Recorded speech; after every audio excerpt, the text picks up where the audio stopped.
Hi everybody, welcome to our webinar today on landing pages. My name is Victoria Owens and I am the Marketing Director here at MarketScan, and I've got today with me Sophie Thomas, our Marketing Manager. Now in this webinar today, we're going to be discussing about how to get started with landing pages and some of our top tips to ensure that they are converting and that they are a success. This is a great webinar for those who aren't currently using landing pages, or for those who feel like they're just not getting those results that they should be. If you're tuning into this and you feel like you've got a little bit more experience, then we are always here to chat on a one-to-one basis if you want us to have a look over any of your campaigns. We don't like to waffle on too much, so I expect this will only take around 25 minutes. So go and grab a cuppa and have a listen. It might be obvious to some, but as this webinar is all about getting started, I think it's best that we start with a little bit of detail about what is a landing page exactly and why are they different to a normal website. So a landing page is a standalone website page. It's created just for that marketing or advertising campaign, and it's where the visitor will land after they've clicked on an email or even ads from your Google, Bing, YouTube, your social media pages, LinkedIn. It's all those sort of places that you're sending people. But unlike normal website pages, which typically want to take the user on a journey to explore all of your services and everything that you do, these are designed to have a single focus or a goal, or as we would say, a single call to action, CTA. And it's this focus that makes these landing pages the best option to increase those conversion rates from your campaigns, rather than sending them back to your main website where they are, that user could potentially get lost in your whole site and you're diverting, their attention. So it's just making sure that they're, this area is really focused on that goal and on exactly what you want that visitor to do. So I'm just going to pass over to Sophie now, who's going to talk to you more in depth about those landing pages.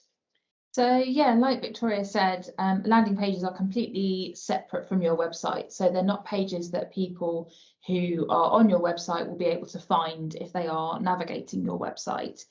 And a landing page has some core sort of principles or building blocks, if you like, that actually make up a landing page.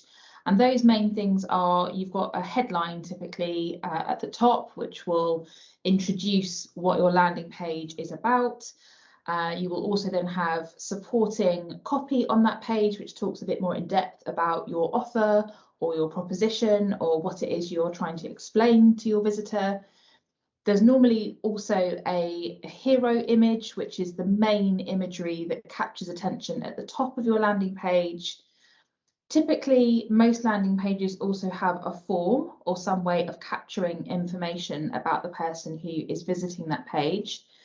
And then you also have what's known as the call to action, which is what action do you want that visitor to take as part of visiting that landing page? Maybe it's signing up for a course, maybe it is getting a download of a brochure or a piece of collateral.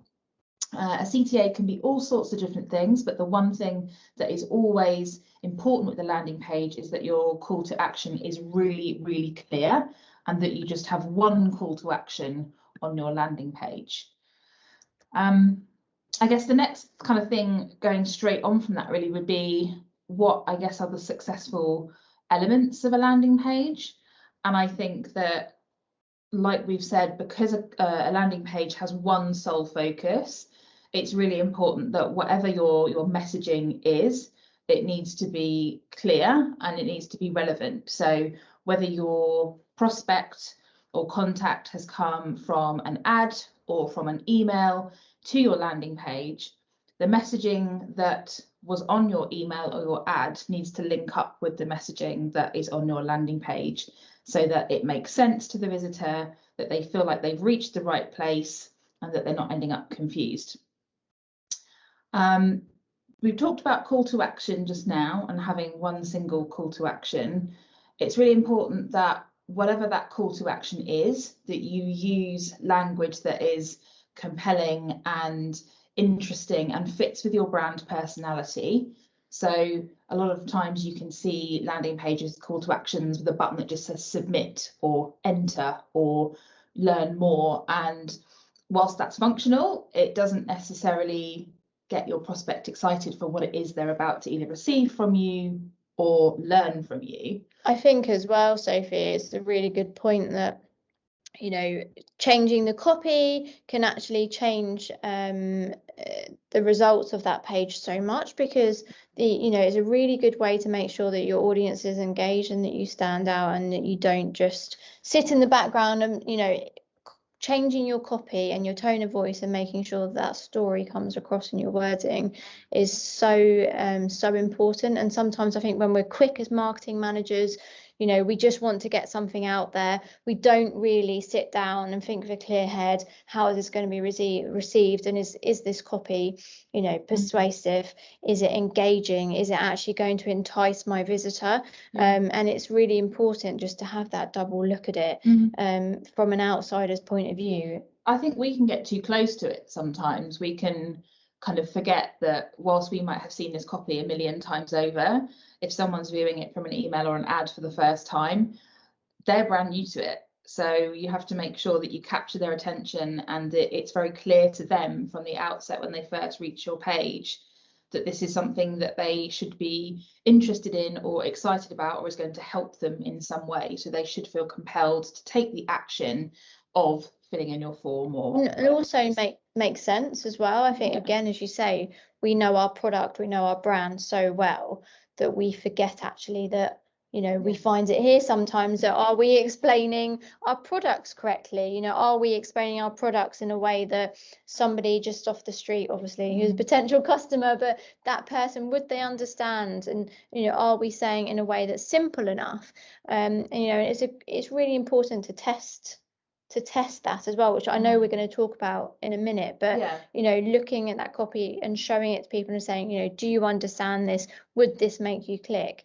And that, the power of copy, we could probably do a whole webinar just about that, but the power of copy can really, really change your end results and those conversions. And that's obviously really what we want from a landing page, is that return on investment.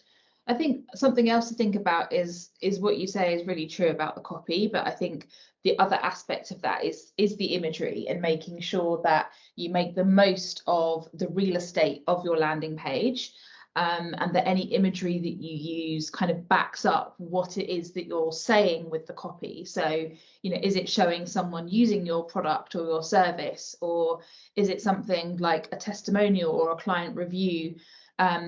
People love to hear first-hand testimonials of a success story. So even just putting a quote from a really, really happy customer on your landing page, that's going to be something that, it's not you telling that story, it's your customers who are talking to your prospective customers saying, I had this great experience.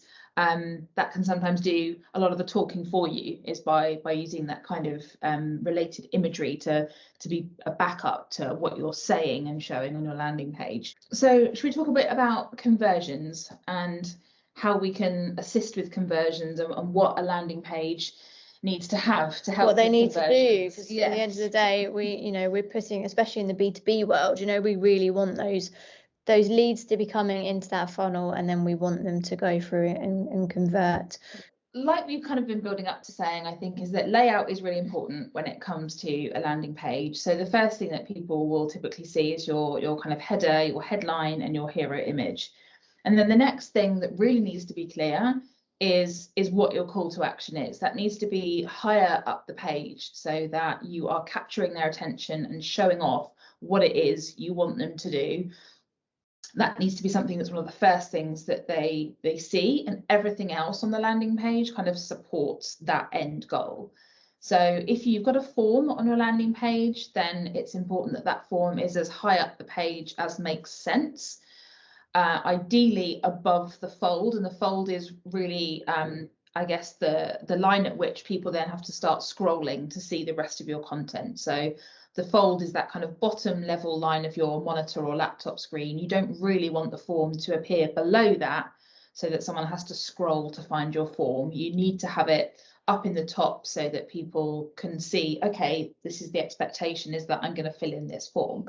I think as well, it's about making, we always say to an extent that people are lazy and they want that information there and then. They've clicked through, you've grabbed their attention, they've clicked through, they just want to quickly be able to fill that in. And yes, there are people there that are going to want to read more information, which is why it's good to include some of these other bits in there, like the social proof. But we want that call to action really nice and clear, straight away there, so that people can just fill it in straight away. Yeah. And I think something else with forms that's a bit of a pet peeve, I'm sure we've all rolled our eyes at seeing a form that's got like 15 form fields and you feel like they want to know everything about you. There's statistics that show that 3 form fields is kind of the optimum for conversion, but that might not always be realistic depending on what your call to action is and what information you need from your prospect in exchange to provide them whatever it is you're going to provide them with. I think a way to kind of not get around it, but a way to be sensible with the number of fields that you have is to think, and it also kind of helps with GDPR as well, is what information is absolutely necessary for you to capture for this purpose. So what is it the sales teams need? Yeah. What do they need to follow those up? And is it that they just need a phone number and a name, or exactly, if they do need more information like a job title or an email, then of course include it. But if there is a way to try and keep it as quick and easy for that lead as possible, then you're more likely to get those conversions. Absolutely. And something else when you're thinking about kind of creating a landing page that's right for a conversion is making sure that people feel that they can trust you. And I think if you're going to include a form that's capturing their data, then making sure that you've got a link to your privacy policy to make sure that they feel like you're being responsible with their data is really, really helpful. Something else that I think can help with conversions is the use of video on landing pages.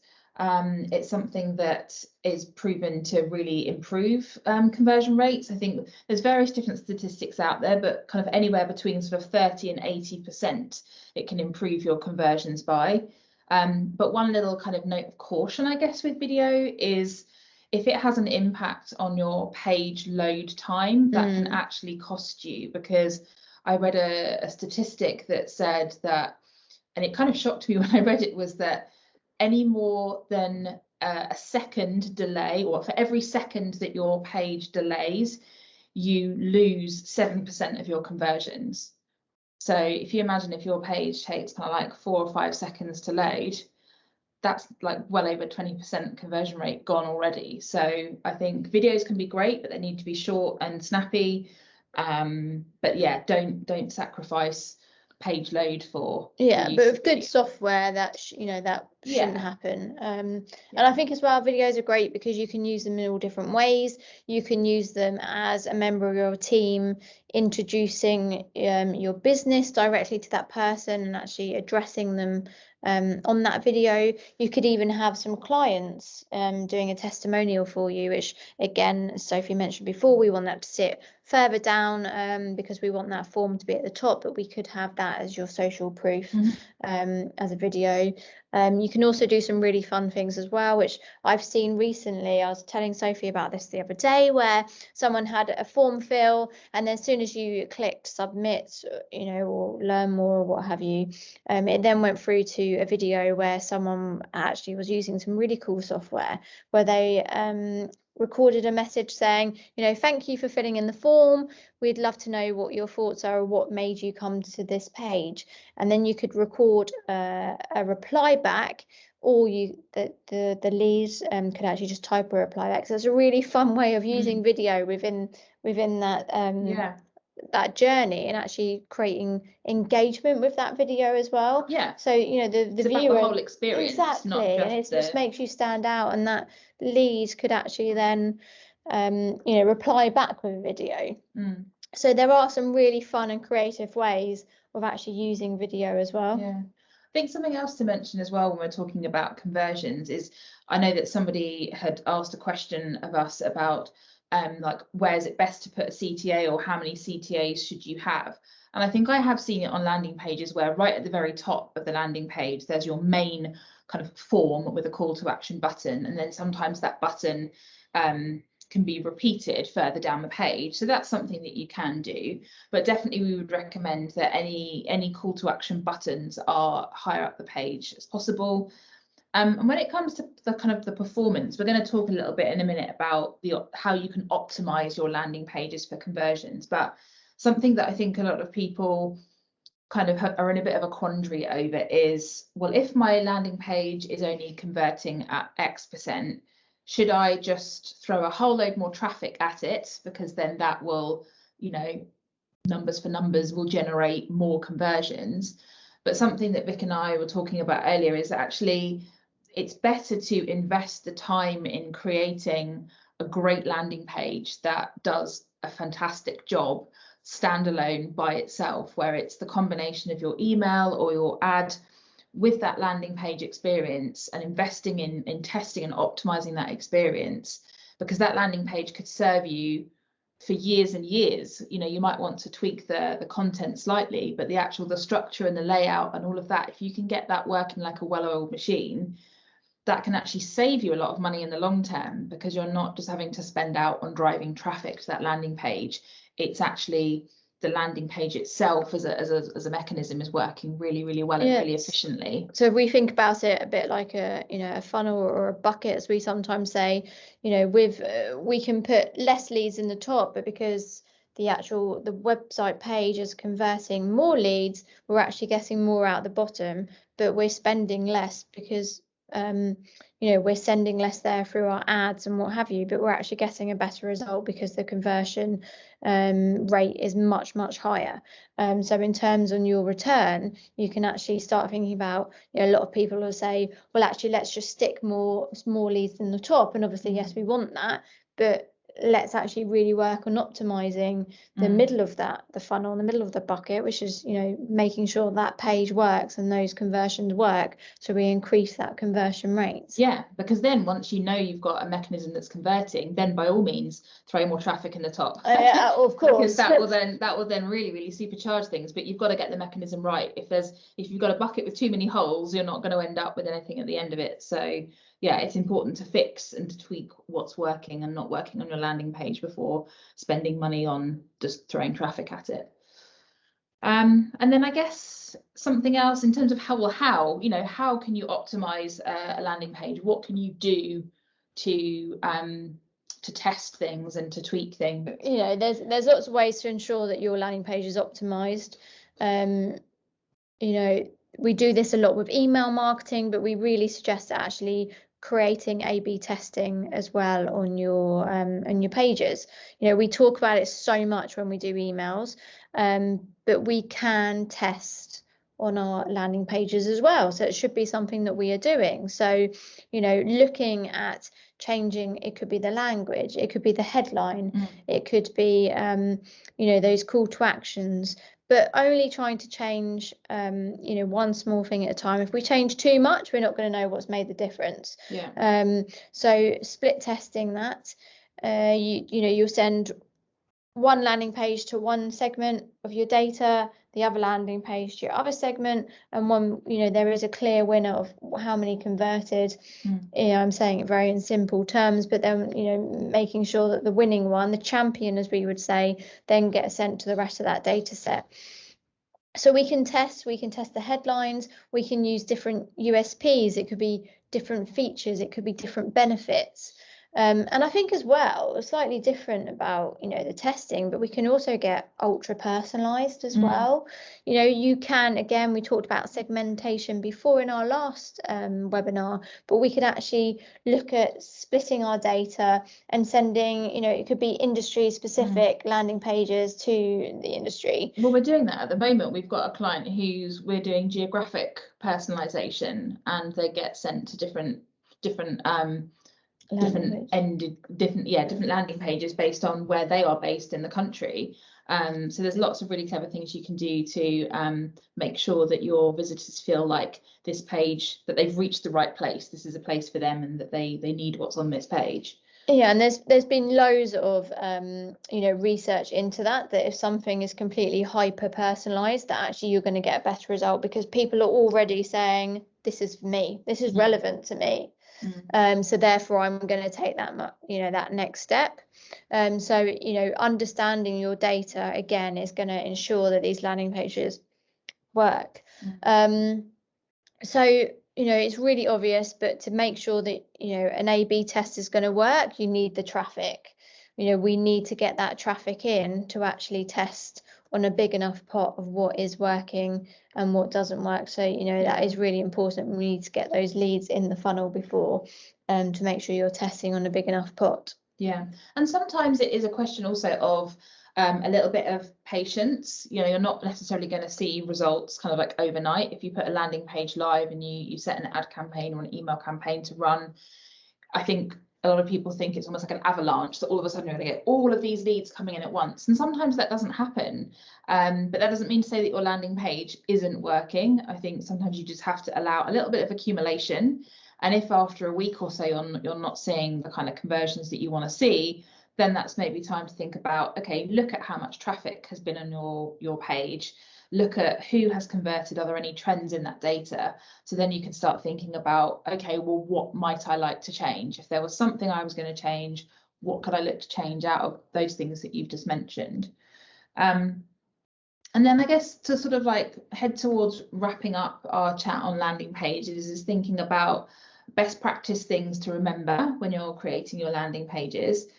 And one of the biggest things is to make sure that that experience that you're creating is linked up to how they got to your landing page. So if that has been an ad or an email, making sure that the messaging you've included in that landing page leads naturally on to then the copy and the imagery that's on your landing page. And make sure that your language matches as well. Or if you're talking about products, make sure that the product you're talking about in your email or your ad is the same product that you're then talking about on your landing page, so that people can really feel like they're immersed in that experience and that journey.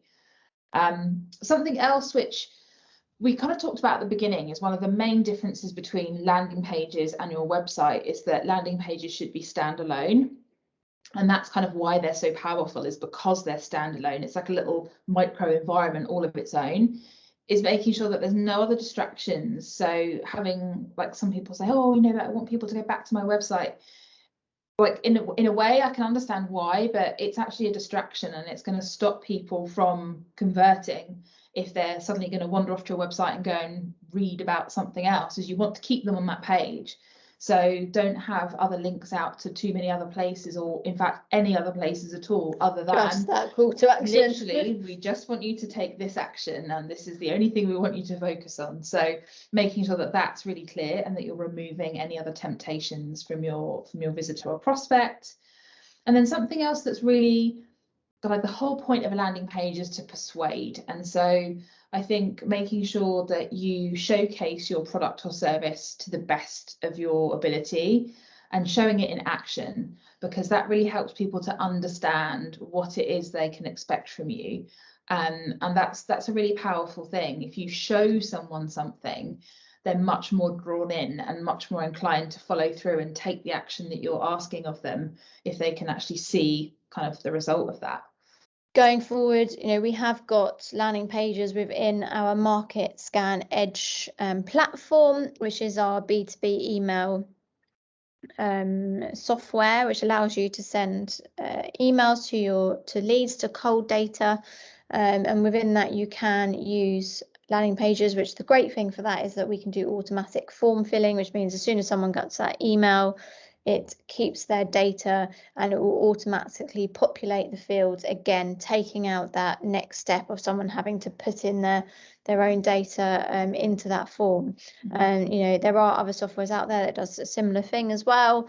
And if you are looking to use a landing page on your next campaign, then feel free to talk to your account manager and they'll be able to give you some top tips, or if you want them to have a look through it and pass it on to us as a marketing department, then we would love to do that. So I think that's all from us. Yes, bye for now. Thank you for joining us today to listen to our webinar. If you'd like some more information about our B2B GDPR compliant database, then head over to www.marketscan.co.uk. Here you'll find some more information about our email marketing platform, MarketScan Edge, as well as our online system, MarketScan Online. Feel free to also give our friendly team a call with any questions that you might have. We look forward to seeing you at the next webinar.